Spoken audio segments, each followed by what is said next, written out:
हुए ऐतिहासिक अधिवेशन में कार्य समिति को अधिकार दिए गए थे कि मूलभूत अधिकारों की घोषणा के साथ स्वराज्य का संविधान तैयार किया जाए। इस मसौदे में 19 मूलभूत अधिकारों की सूची बनाई गई थी। बाद में 1931 में कराची में हुए कांग्रेस अधिवेशन में वह प्रस्ताव पास किया गया था, जिसमें कहा गया था कांग्रेस हर नागरिक के मूलभूत अधिकारों की रक्षा करेगी। जब संविधान को अंतिम रूप दिया गया तब उसमें समानता, स्वतंत्रता, निष्पक्ष सुनवाई, धर्म और संपत्ति जैसे अधिकारों की रक्षा करने की बात कही गई थी। समानता के हक को निश्चित करने के लिए यह तय किया गया था कि देश के कानून के लिए सब नागरिक समान हैं। भारत में धर्म, प्रजाति, जाति, लिंग, जन्म स्थान या किसी अन्य कारण से किसी भी नागरिक में किसी प्रकार का भेदभाव नहीं बरता जाएगा।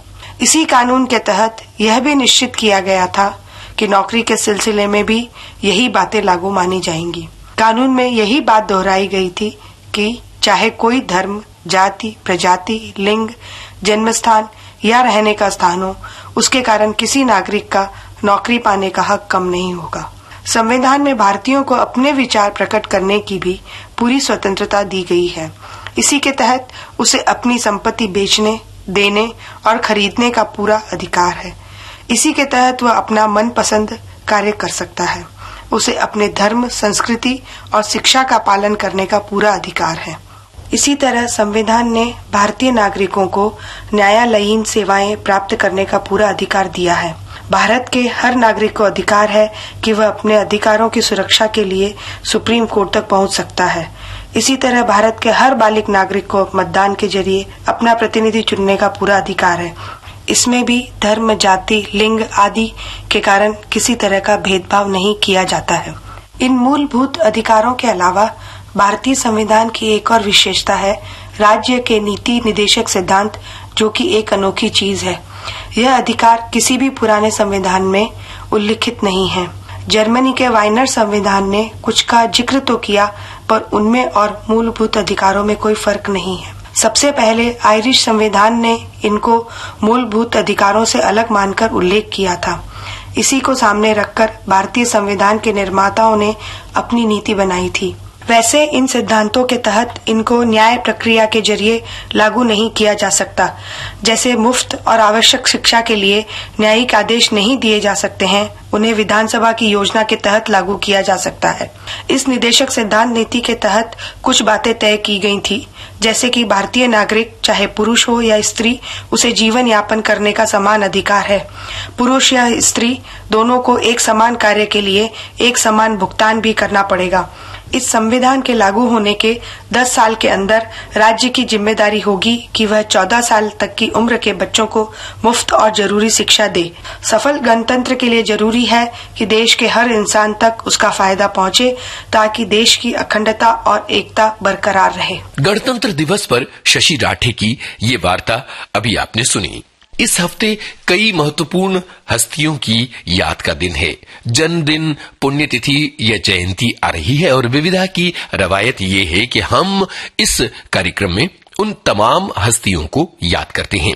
जाने माने गायक पंडित भीमसेन जोशी की पुण्यतिथि 24 जनवरी को आती है। साल 2011 में वो इस असार संसार को छोड़कर चले गए थे। ख्याल गायकी के एक जगमगाते सितारे पंडित भीमसेन जोशी का ताल्लुक किराना घराना से है और उन्होंने अपनी गायकी से सारी दुनिया को समृद्ध किया है। अपनी गायकी के सुरों के जरिए उन्हें भारत रत्न से भी सम्मानित किया गया था। लेकिन उनके बारे में एक दिलचस्प तथ्य ये है कि उन्हें सर्वश्रेष्ठ गायक का राष्ट्रीय फिल्म पुरस्कार भी मिला था। अब आप सोच रहे होंगे कि पंडित भीमसेन जोशी को सर्वश्रेष्ठ गायक का राष्ट्रीय फिल्म पुरस्कार यानी नेशनल अवार्ड कैसे मिल सकता है? तो आपको बताएं कि अमोल पालेकर ने सन 1985 में फिल्म अनकही बनाई थी और इस फिल्म में पंडित भीमसेन जोशी ने ये गाना गाया था, जिसके लिए 2017 को इस असार संसार से अलविदा कह दिया था जसवंत राय ने। जसवंत राय के नाम से इन्हें आप नहीं जानते, बल्कि जब मैं कहूंगा नक्श लालपुरी तो आपको याद आ जाएगा कि ये तो जाने माने शायर और गीतकार हैं। नक्श लालपुरी साहब का जन्म फैसलाबाद में हुआ था और सन 1951 में जब वो मुंबई आए तो एक बड़े अखबार में प्रूफ रीडर की नौकरी कर ली और उसके बाद आगे चलकर डाक तार विभाग में उन्होंने काम करना शुरू किया था।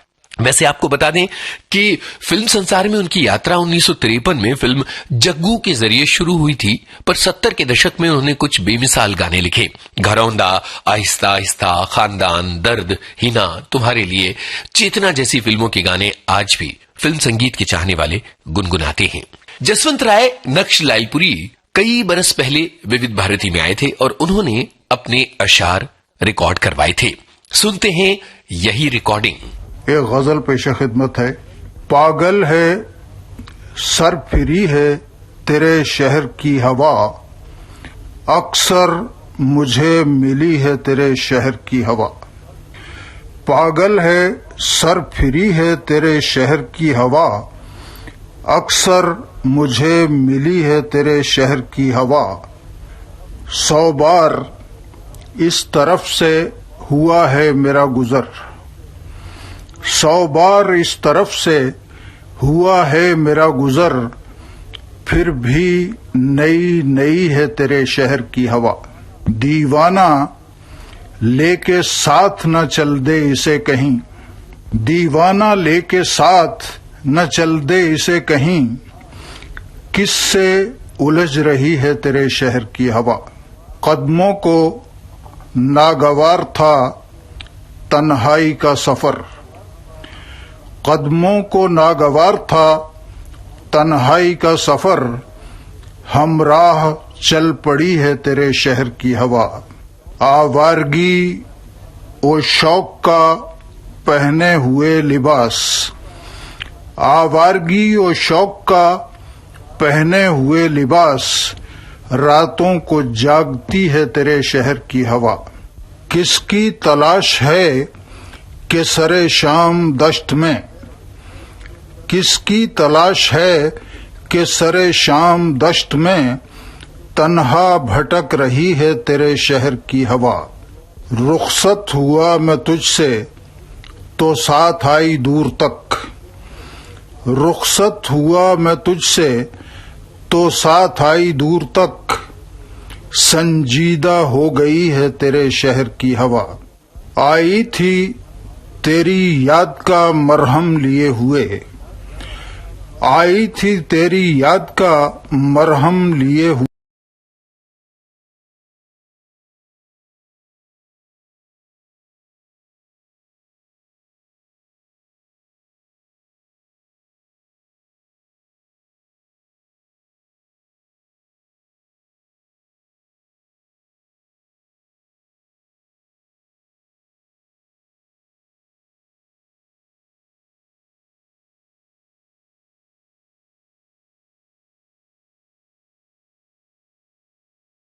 सियाह रात का मंजर है और मैं तन्हा, सियाह रात का मंजर है और मैं तन्हा, हर एक ख्वाब तेरी रोशनी को तरसा है, हर एक ख्वाब तेरी रोशनी को तरसा है, अंधेरा मेरा मुकद्दर है और मैं तन्हा, अंधेरा मेरा मुकद्दर है और मैं तन्हा।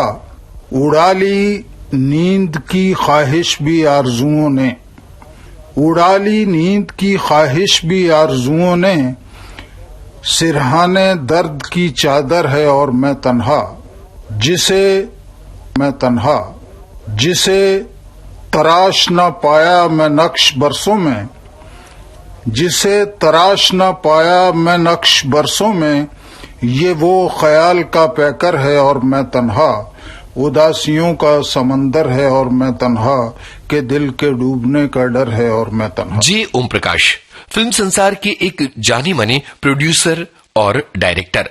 सियालकोट पंजाब में उनका जन्म हुआ था और आगे चलकर वो मुंबई आ गए थे। उन्होंने अपने हिस्से का संघर्ष किया, फिल्मों में प्रोडक्शन मैनेजर बने और बाद में उन्होंने अपना प्रोडक्शन हाउस बनाया और आगे चलकर कई बेमिसाल फिल्मों का निर्माण और निर्देशन उन्होंने किया। पहले तो उन्होंने आस का पंछी, आई मिलन की बेला, आई दिन बहार के, आया सावन झूम के, आंखों आंखों में जैसी फिल्में प्रोड्यूस की और उसके बाद जब वो डायरेक्टर बन गए तो आपकी कसम, आक्रमण, अपनापन, आशिक हूं बहारों का जैसी फिल्मों को डायरेक्ट भी उन्होंने किया। कमाल की बात यह है कि उनकी फिल्में अंग्रेजी के ए अल्फाबेट से शुरू होती थीं। सारे नाम तकरीबन ए से हुआ करते थे और इस बारे में भी एक इंटरव्यू में मैंने उनसे पूछा था।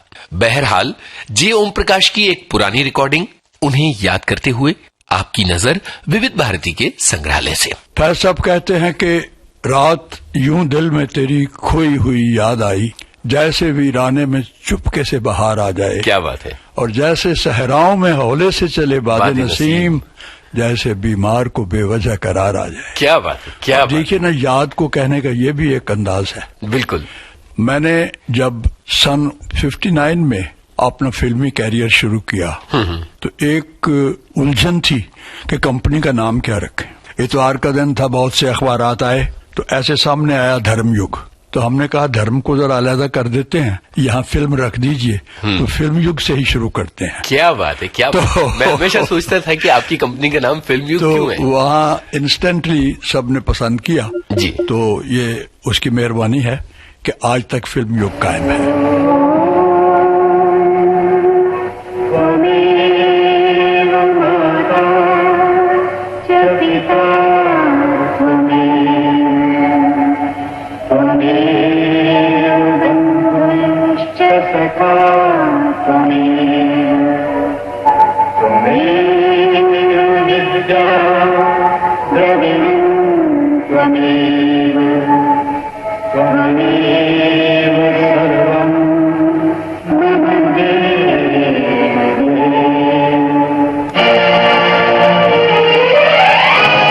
जब ये खबर छपी कि मैं फिल्म बना रहा हूँ और ये कंपनी का नाम है, तो मुझे मेरे दोस्त हजरत कतील शिफाई ने पाकिस्तान से खत लिखा। वाह। मुबारक का खत लिखा और साथ में एक नज्म भेजी कि मैं ये नज्म भेज रहा हूँ, ये गजल भेज रहा हूँ, अगर तुम्हारी फिल्म में कोई सिचुएशन हो जी तो मेरी तरफ से एक तोहफे के तौर पर इस्तेमाल कर लेना। क्या बात। बहुत अच्छा लगा मुझे। उसका शुरू का जो शेर था और फिर मक्ता मैं आपको बता देता हूँ।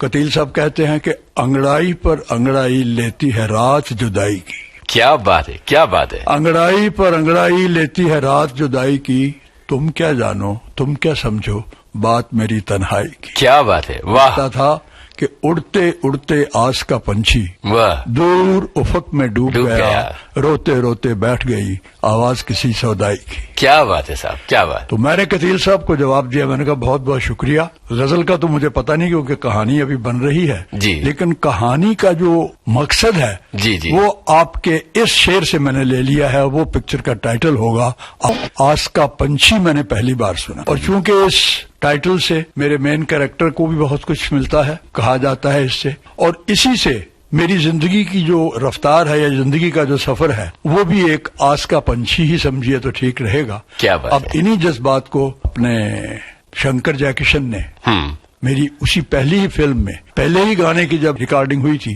तो हजरत पंछी के बारे में और बातें करेंगे, लेकिन जिक्र कतील शिफाई का आया था। कतील शिफाई से आपकी दोस्ती कितनी पुरानी। वतन की तकसीम से पहले मैं लाहौर में भी फिल्म इंडस्ट्री में ही काम करता था जी। डिस्ट्रीब्यूशन में भी, फिर बाद में प्रोडक्शन में आए। एक फिल्म बननी शुरू हुई थी अधूरे ख्वाब, उसके जो गीत थे वो कतील साहब लिख रहे थे जी। मेरी दोस्ती हो गई उनसे। बहुत ही प्यारे इंसान थे, बहुत ही प्यारे इंसान। तो बस एक दफा जब मिल गए तो जहां सुरें मिल जाती हैं तो फिर संगीत बनता ही रहता है। इसीलिए उन्होंने जब मुझे वो खबर पढ़ के लिखा तो मैंने कहा एक दोस्त ही ऐसे कर सकता है, वैसे नहीं। बताएं कि किस किस तरह की दिक्कतें आई थी और किन किन लोगों का साथ मिला था आपको अपने इस सफर में जो आज का पंछी से शुरू हुआ था। ये एक खुशकिस्मती की बात समझिए कि जितनी भी जद्दोजहद हुई जी वो दरअसल फिल्म प्रोडक्शन में मेरी दाखिल होने से पहले ही हुई जी। ये मेरी खुशकिस्मती है क्योंकि अक्सर पूछ लेते हैं हमारे इंटरव्यू करने वाले दोस्त, जब भी कभी मुझे मौका मिला है कुछ अपने बचपन के बारे में बताइए, बिल्कुल हम भी जानना चाहेंगे, जवानी के बारे में बताइए। तो दरअसल क्या है कि वैसे तो हर जिंदगी देखिए तो एक किताब है जी। उसमें तरह तरह के मोड़ आते हैं, तरह तरह के हादसात आते हैं। तो मेरी ही जिंदगी कुछ ऐसी है कि बचपन की याद है जब मैं 5वीं जमात में था, कोयटा में मेरे वालिद साहब हेडमास्टर थे डीएवी स्कूल के। मैं 5वीं जमात में पढ़ता था। सन 1935 में जब जलजला आया तो मेरी वालदा की वहां मृत्यु हो गई। वो जो भूकंप था। हाँ जी। तो वहां से हम बेघर होकर निकले। तो ये पहला हादसा था जहां से जिंदगी नई तरह से शुरू हुई। वापस अपने गांव आए सियालकोट के पास। तो फादर ने फिर नौकरी शुरू की, पर अब उनको वैसी अच्छी स्कूल में नौकरी नहीं मिली जो क्वेटा में थी। जी जी। तो नतीजा ये हुआ कि 10वीं जमात के आगे मैं नहीं जा सका, कॉलेज मेरे नसीब में नहीं हुआ। हालांकि बहुत शौक था मुझे अच्छी तालीम लेने का, लेकिन नहीं मिल सकी। मैट्रिक पास करने के बाद क्या करे आदमी, सिवाय इसके कि कोई नौकरी ढूंढी जाए। तो मैं लाहौर में आ गया। लाहौर में चंद दोस्त थे, कुछ जमाती थे। चलते चलते एक फिल्म डिस्ट्रीब्यूशन ऑफिस में जॉब मिल गई। तो स्कूल में म्यूजिक का छोटे छोटे एक्ट्स करने का शौक था शुरू से ही। यानी आप खुश होंगे सुन के कि मैं जब स्कूल में था तो तबला और हारमोनियम में बजा लिया करता था।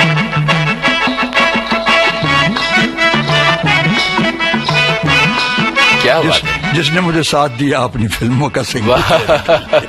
क्या बात है। तो जिंदगी का साहब फिर वो दूसरा दौर शुरू हुआ, फिर से नई जिंदगी शुरू हुई जब मैं लाहौर से बॉम्बे में पहुंचा।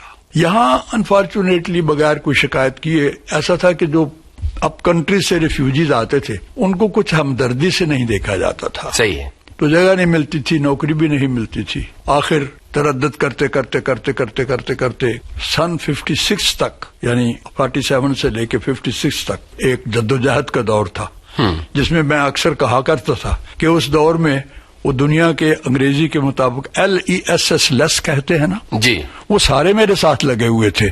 यानी कि होमलेस, जी, jobless, penniless, but I was never hopeless. बहुत बढ़िया, बहुत बढ़िया। क्योंकि उम्मीद जो थी ना वो थी, हमेशा साथ रहती थी। भाई जे ओम प्रकाश साहब की ये रिकॉर्डिंग विविध भारती के खजाने से निकालकर हमने पेश की उनकी याद में। विविधा कार्यक्रम के पिछले हफ्ते के अंक में हमने आपको कहानी पुरस्कार सुनवाई थी और आपसे ये वादा किया था कि इसका दूसरा भाग हम आपको इस हफ्ते सुनवाएंगे। दरअसल कहानी पुरस्कार विविधा में आपको सुनवाने का एक कारण था, और वो कारण ये कि 30 जनवरी को जयशंकर प्रसाद की जयंती होती है। जयशंकर प्रसाद का जन्म 30 जनवरी 1889 को वाराणसी में हुआ था। छायावाद के एक प्रमुख स्तंभ जयशंकर प्रसाद और उनकी ये कहानी बड़ी महत्वपूर्ण है। पहला भाग पिछले हफ्ते आप सुन चुके हैं। इस हफ्ते पेश है कहानी पुरस्कार का दूसरा और अंतिम भाग। अब तक की कहानी संक्षेप में।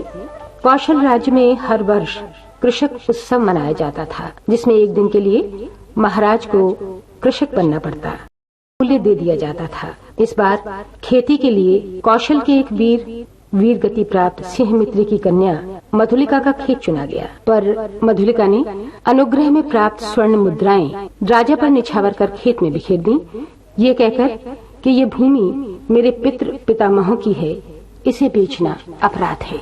इस उत्सव में भाग लेने के लिए मगध का राजकुमार अरुण भी आया हुआ था, जो कृषक कन्या मधुलिका के भोले सौंदर्य और सरल चितवन पर मुक्त हो जाता है।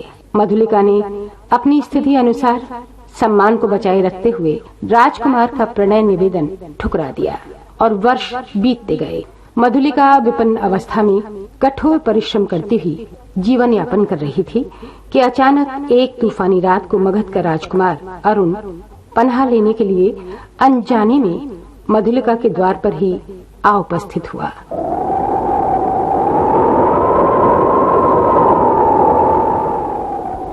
राजकुमार। मधुलिका, इतने दिनों के बाद आज फिर? कितना समझाया मैंने, परंतु। और आज आपकी ये क्या दशा है? मैं मगध का विद्रोही, निर्वासित, कौशल में जीविका खोजने आया हूँ। मगध के विद्रोही राजकुमार का स्वागत करे एक अनाथनी कृषक बालिका। ये भी एक विडंबना है। तो भी मैं स्वागत के लिए प्रस्तुत हूँ।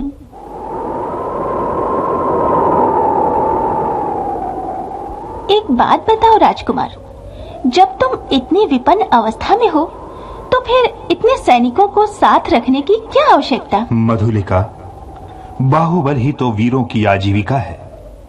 ये मेरे जीवन मरण के साथी हैं, भला मैं उन्हें कैसे छोड़ देता, और करता ही क्या? क्यों? हम लोग परिश्रम से कमाते और खाते, अब तो तुम। भूल न करो, मैं अपने बाहुबल पर भरोसा करता हूँ। नए राज्य की स्थापना कर सकता हूँ, निराश क्यों हो जाऊं? नवीन राज्य? ओहो, तुम्हारा उत्साह तो कम नहीं। लेकिन भला कैसे? कोई ढंग बताओ तो कल्पना का आनंद मैं भी ले लूं। कल्पना का आनंद नहीं मधुलिका, मैं तुम्हें राज रानी के सम्मान में सिंहासन पर बिठाऊंगा। तुम अपने छीने हुए खेत की चिंता करके भयभीत न हो। मैं सचमुच आज तक तुम्हारी प्रतीक्षा करती थी राजकुमार। तो वो मेरा भ्रम था। तुम सचमुच मुझे प्यार करती हो। तुम्हारी इच्छा हो तो प्राणों से पण लगाकर मैं तुम्हें इसी कौशल सिंहासन पर बिठा दूं। मधुलिका, अरुण के खड्ग का आतंक देखोगी? क्या? सत्य मधुलिका, कौशल नरेश तभी से तुम्हारे लिए चिंतित हैं। ये मैं जानता हूं। तुम्हारी साधारण सी प्रार्थना वे अस्वीकार न करेंगे। और मुझे तो ये भी विदित है कि कौशल के सेनापति अधिकांश सैनिकों के साथ पहाड़ी दस्युओं का दमन करने के लिए बहुत दूर चले गए हैं। तुम बोलती क्यों नहीं हो? जो कहोगी वही करूंगी।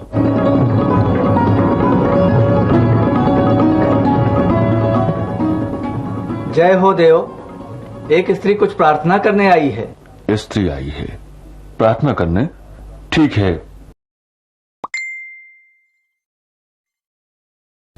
प्रणाम देव। प्रणाम। 3 बरस हुए मेरी भूमि खेती के लिए ली गई थी।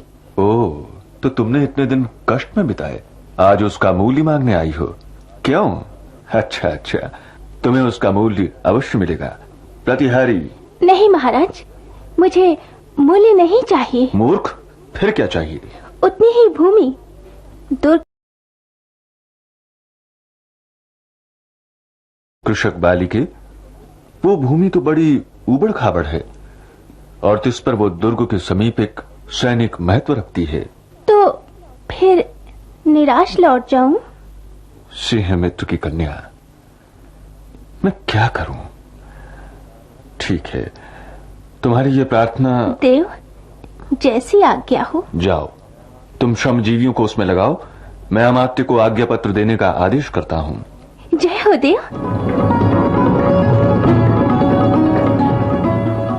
दुर्ग के दक्षिण में भयावह नाले के तट पर घना जंगल है।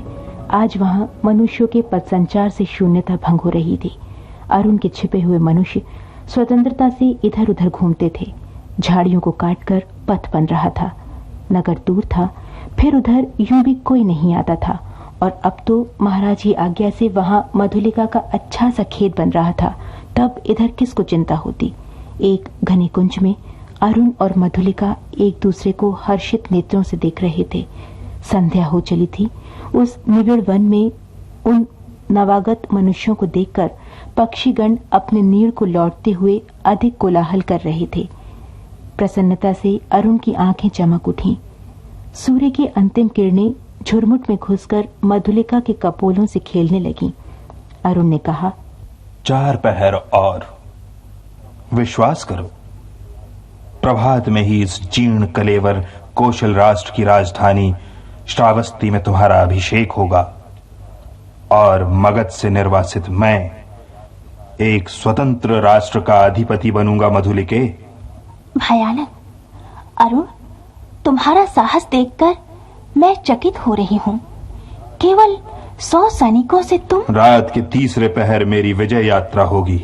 तो तुमको इस विजय पर विश्वास है? अवश्य। तुम अपनी झोपड़ी में ये रात बिताओ, प्रभात से तो राजमंदिर ही तुम्हारा लीला निकेतन बनेगा। मधुलिका प्रसन्न थी, पर अरुण के लिए उसकी कल्याण कामना संशय थी। वो कभी कभी उद्विग्न सी होकर बालकों के समान प्रश्न कर बैठती। अरुण उसका समाधान कर देता। सहसा कोई संकेत पाकर उसने कहा, अच्छा, अंधकार अधिक हो गया, अभी तुम्हें दूर जाना है और मुझे भी प्राणपण से इस अभियान के प्रारंभिक कार्यों को अर्धरात्रि तक पूरा कर लेना चाहिए। तब रात्रि भर के लिए विदा मधुलिके।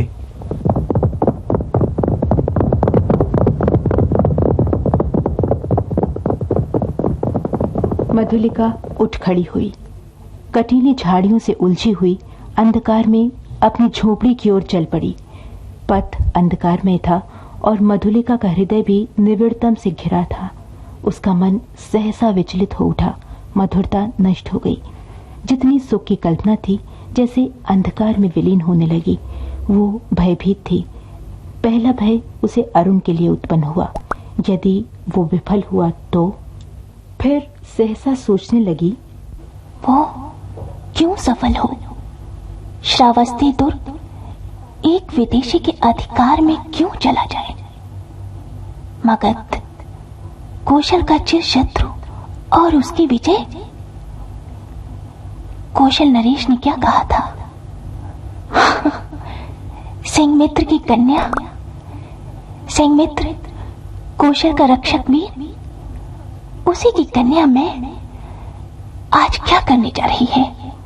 नहीं नहीं मधुलिका, नहीं मधुलिका, नहीं नहीं नहीं। रात एक पहर बीत चली, पर मधुलिका अपनी झोपड़ी तक न पहुंची। वो उधेड़ बुन में विक्षिप्त सी चली जा रही थी। उसकी आंखों के सामने कभी सिंहमित्र और कभी अरुण की मूर्ति अंधकार में चित्रित हो जाती। बांध लो मुझे, बांध लो, मेरी हत्या कर दो, मैंने अपराध ही ऐसा किया है। लगता है कोई पगली है। पगली? नहीं, यदि वही होती तो इतनी विचार वेदना क्यों होती सेनापति? मुझे बांध लो, राजा के पास ले चलो। क्या है, स्पष्ट कहो। श्रावस्ती का दुर्ग एक प्रहार में दस्युओं के हस्तगत हो जाएगा। दक्षिणी नाले के पार उनका आक्रमण होगा। ये तू क्या कह रही है लड़की? मैं सत्य कह रही हूँ, शीघ्रता करो, शीघ्रता। सेनापति ने 80 सैनिकों को नाले की ओर धीरे धीरे बढ़ने की आज्ञा दी और स्वयं 20 अश्वरोहियों के साथ दुर्ग की ओर बढ़े। मधुलिका एक अश्वरोही के साथ बांध दी गई। श्रावस्ती का दुर्ग, कौशल राष्ट्र का केंद्र, इस रात्रि में अपने विगत वैभव का स्वप्न देख रहा था। भिन्न राजवंशों ने उसके प्रांतों पर अधिकार जमा लिया था और वो केवल कई गांवों का अधिपति था। फिर भी उसके साथ कौशल के अतीत की स्वर्ण गाथाएं लिपटी हैं। वही लोगों की ईर्ष्या का कारण है।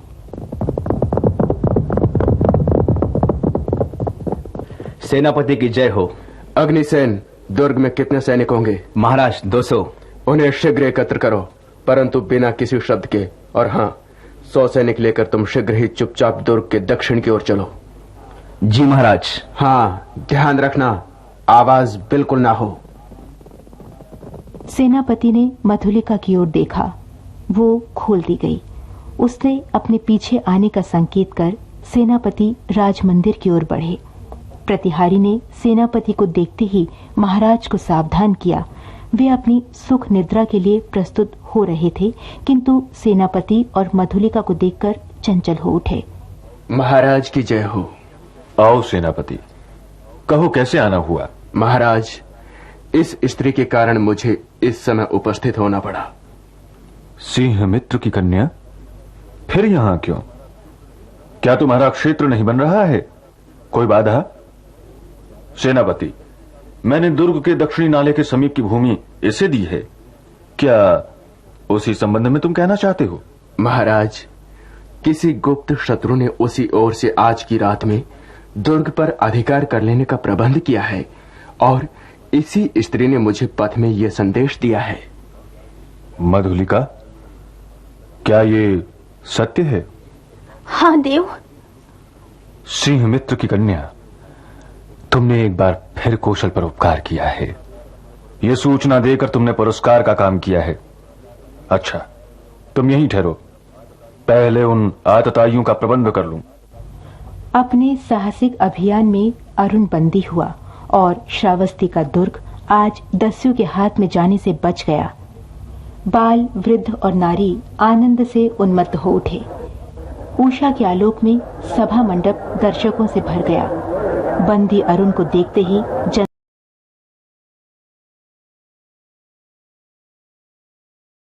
सबकी यही इच्छा है, तो इसे प्राण दंड दिया जाए। मधुलिका, तुम्हें जो पुरस्कार लेना हो मांग लो। जाओ, मेरे निज की जितनी खेती है वो सब मैं तुम्हें देता हूं। नहीं महाराज, मुझे कुछ नहीं चाहिए, कुछ नहीं चाहिए। मुझे भी प्राण दंड मिले महाराज, प्राण दंड, प्राण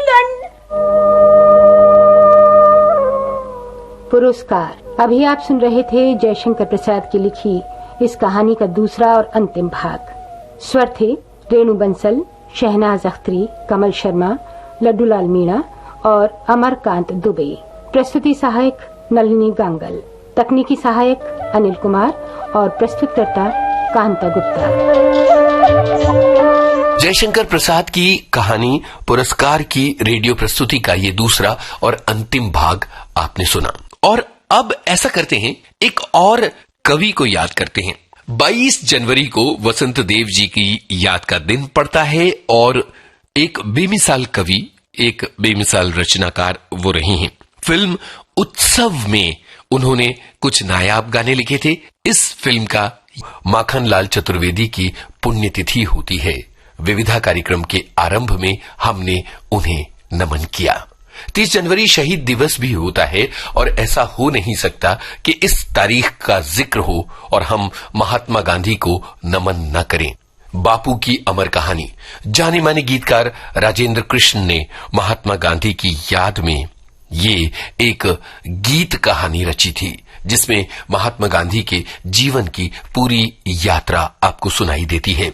संगीत हुस्न लाल भगत राम का था और आपको बता दें कि मोहम्मद रफी ने ये गीत गाया था। इसका एक अंश बापू को महात्मा गांधी से सारी दुनिया के महान लोग प्रभावित रहे। जाने माने साइंटिस्ट अल्बर्ट आइंस्टीन ने सापेक्षता का सिद्धांत दिया। वे नोबेल पुरस्कार विजेता भी हैं। अल्बर्ट आइंस्टीन ने महात्मा गांधी के बारे में कहा था कि हो सकता है आने वाली पीढ़ियों के लिए ये विश्वास करना मुश्किल हो कि हाड़ मांस के इस आदमी ने इस पृथ्वी पर जन्म लिया, जिया और लोगों को प्रभावित किया। आज संसार ने जो रूप ले लिया है, सचमुच ये विश्वास करना मुश्किल प्रतीत होता है कि महात्मा गांधी इस धरती पर थे। उन्होंने सत्य और अहिंसा के सिद्धांत के जरिए कई बड़े अभियानों को दिशा दी थी। उन्होंने सत्य और अहिंसा के जो सिद्धांत दिए, आज के समय में संसार को उनकी सबसे ज्यादा जरूरत है। महात्मा गांधी लियो टॉल्स्टॉय से बहुत प्रभावित रहे थे। टॉल्स्टॉय की किताब है the kingdom of God is with in you और इसके अलावा उनका एक निबंध है क्रिश्चियनिटी एंड पैट्रियोटिज्म।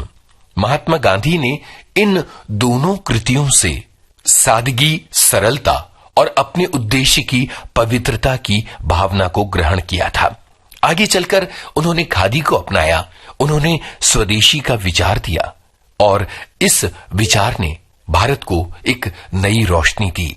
भारतीय खादी और भारतीय हथकरघे को आज का अंक, जिसमें बहुत सारी अनमोल रिकॉर्डिंग्स हम आपके लिए लेकर आए थे।